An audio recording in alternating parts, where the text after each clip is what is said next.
what the North Americans, the sales team for this beverage company, what they did is, they did a very, very fantastic advertisement. They showed in one hoarding, they showed there was a very nice, interesting football match going on. Every player was sweating and sweating and sweating. Okay? The next hoarding showed that they drink this particular beverage. They drink that. And then the next minute they're like surcharged and they're refreshed and all in action and they're back in the field. And they win the game. And so anyone who was seeing these three advertisements, these three hoardings, wow, drinking this beverage, you get energized. You know, people, the sales were really rising. So this beverage company, they said, okay, we got success in North America. Now let's go to some other part of the world, and they chose Middle East. They said, now we need to go and make our product, you know, sellable and famous in the Middle East. So they hired some local salespeople there, and they told them that what kind of sales tactics worked in North America. So then the salespeople there, they said, okay, we'll do something very similar. You know, we'll do it. So what they did is, they had a camel, you know, desert camel is very famous. So they had a sheikh, you know, sheikh dressed up on the camel, and he was sitting on the camel. He was, you know, sunny, it was scorching, and the camel was parching like that. The sheikh was parching, all sweaty. Then the next hoarding showed that they both drink this particular beverage. And then the next hoarding showed that both of them are galloping very ecstatically into the sunset. But then, astonishingly, the sales, what to think of rocketing, it started deflating. Whatever they were selling in the Middle East, it stopped. The market crashed. So then they hired some local people. And why did our market crash? What's wrong with our sales and what's wrong with our pitch? So then the locals came and said, dude, you got it all wrong. In the Middle East, how do we read? We read from right to left. Right? Those who know Arabic? We read from right to left. English is read from left to right. So what the sheikhs, the Muslim people, when they were seeing the hoardings, they were seeing the sheikh is very happy in the sunset, going. And then he drinks the beverage and then he goes. So that's how they were understanding it. And the local people said, man, that's where your mistake is. We are going right to left. So what's the moral of this story? What's the moral of this story? Should know the local customs. Yes. We should know the local customs. We should adapt ourselves according to time, place, and circumstances. According to local circumstances. So in that time and age when Mahaprabhu appeared, sannyasis were given the highest degree of honor and respect in society. In today's day and society, who do we give the highest degree of respect to? iPhone. iPhone. Oh yeah. iPhone, Rich yes. people. Rich people. Very good. I'm proud of you guys. See, kids know that. Celebrities, actors, they are the ones who people look up to. They are the ones who are, you know, creating a myth, a fake thing to be a reality. We were just discussing over breakfast with Madhavi and Prabhu that, you know, Harry Potter. Hogwarts is real? Yeah. See? I wish to. I want to go to Hogwarts. When I read Harry Potter books, I was like, man, I want to be a Hogwarts student. Yeah. Of course, we want to be more than Harry Potter. We want to be Hari Puttar. The son of Hari. Yeah? But at the same time, it's not a reality.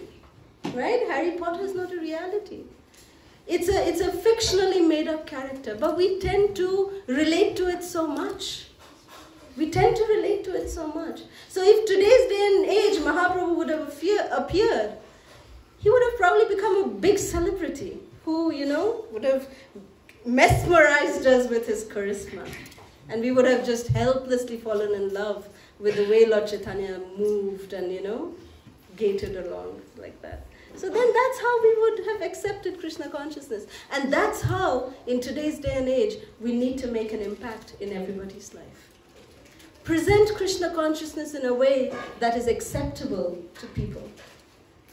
The same message given in a way that children, adults, anybody can relate to it. They can appreciate it.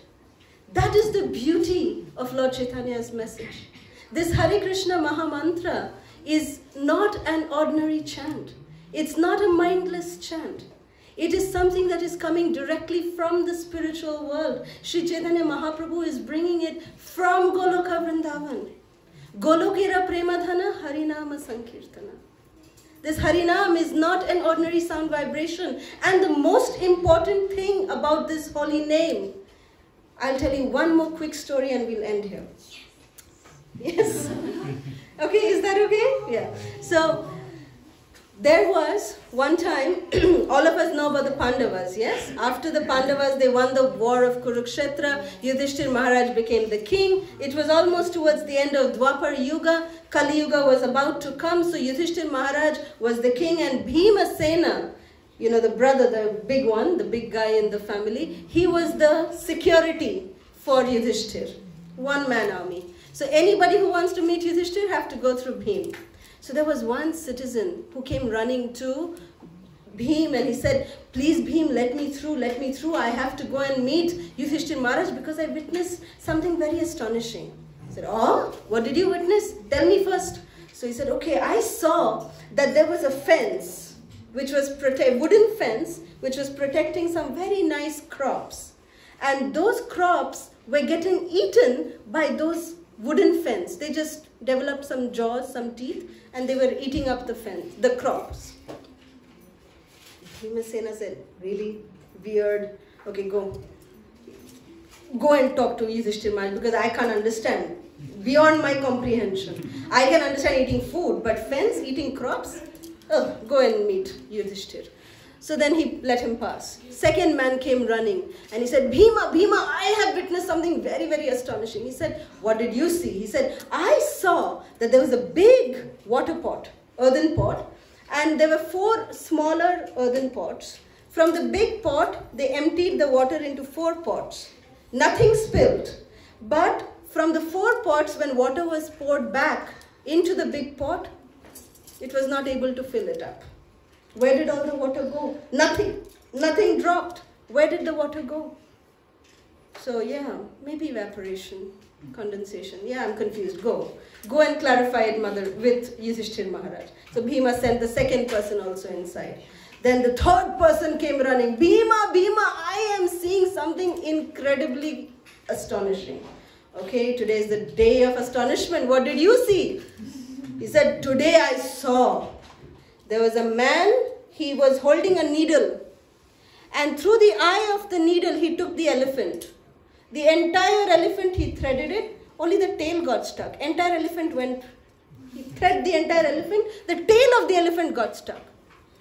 Bhima was like, oh my God, really? I can understand tail going in. Maybe. But elephant going in, really? Go inside.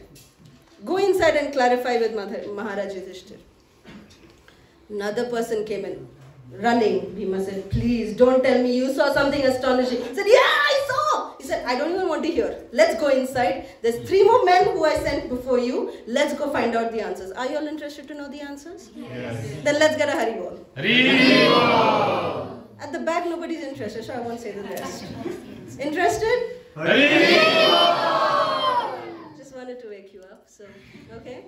So, then Bhima went in with the 4th person, and all those 3 people were also standing in front of Maharaj Yudhishthir. And Yudhishthir Maharaj, they narrated, all 4 of them narrated. And the 4th man, he said, Maharaj Yudhishthir, I saw something very, very astonishing. That there was one man, he took a single piece of thread and he just looped the thread around his head like that, and then he just threw it on a hill he pulled it, the entire hill came crumbling down. Bhima was like tearing his hair apart. He was like, with a single strand of thread, crumbling an entire mountain down? What is this? So then he was really eager to know what these 4 things mean. So Maharaj Yudhishthira just smiled and he said, these are actually symptoms of the upcoming Kali Yuga. Kali Yuga is coming. So Kali Yuga, the first person, what did the first person see? Yes? Fence eating the crops. So in Kali Yuga, Maharaj Yudhishthira said that those who are the protectors will become violators or offenders. You see, people in the society who are in very respectable positions, like lawyers or, any kind of protectors, they actually violate, normal people. They don't really, in the name of protection, there is a lot of bhrashtachar, a lot of corruption. Yes, a lot of corruption going on. Yes. So Yudhishthira Maharaj said this is one of the symptoms of Kali Yuga, that Rakshak will become Bhakshak. Means protectors will become violators. Interesting point, yeah? So then the second man, what did the second man see? Yes, Gitamrita. He saw that there were 4 pots and then there's one big pot, and they poured the water in the 4 pots, but then when they poured it back in, it wasn't able to. Perfect, Gitamrita, only you are attentive. See, nobody else is listening. Sad. Anyways, great job, very good. So yeah, so this one Maharaj Yudhishthira explained that in Kali Yuga, parents, teachers will be able to perfectly nurture their dependents.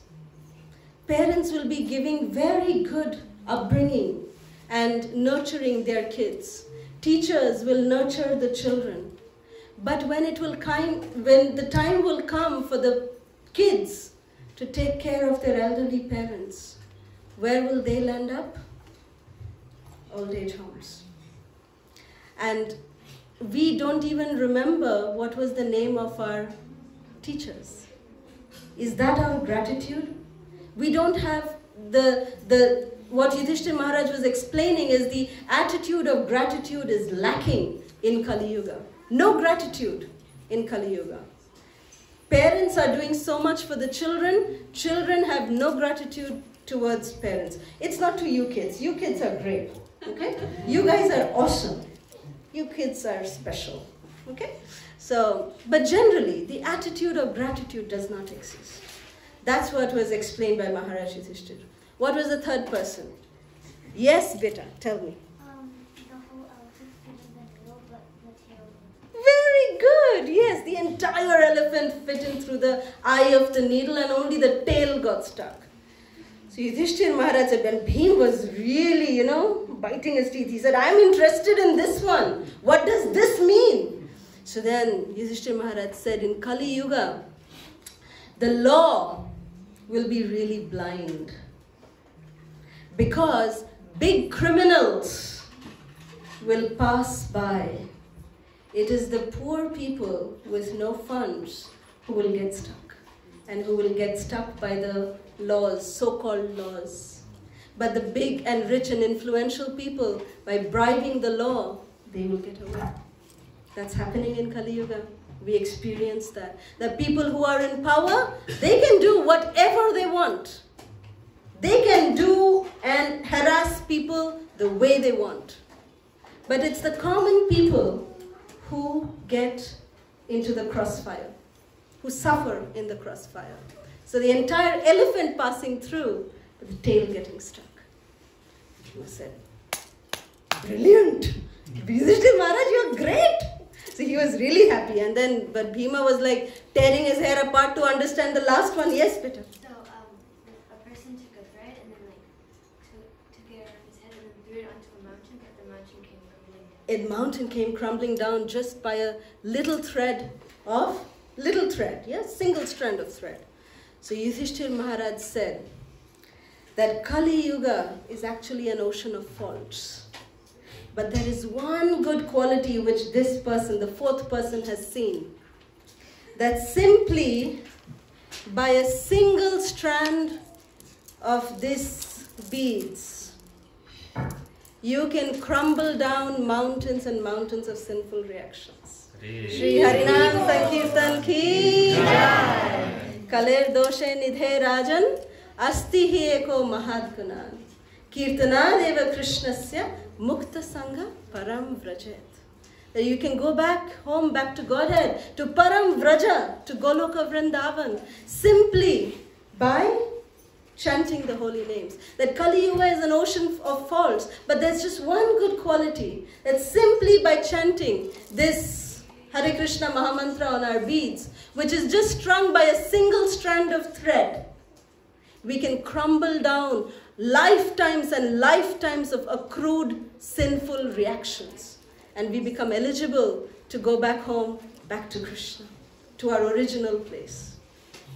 Shri Harinam Sankirtan ki jai. So this is Sri Chaitanya Mahaprabhu, that Mahaprabhu has brought back with us, for us. He has brought this Hare Krishna Mahamantra. And all we have to do is accept this mercy.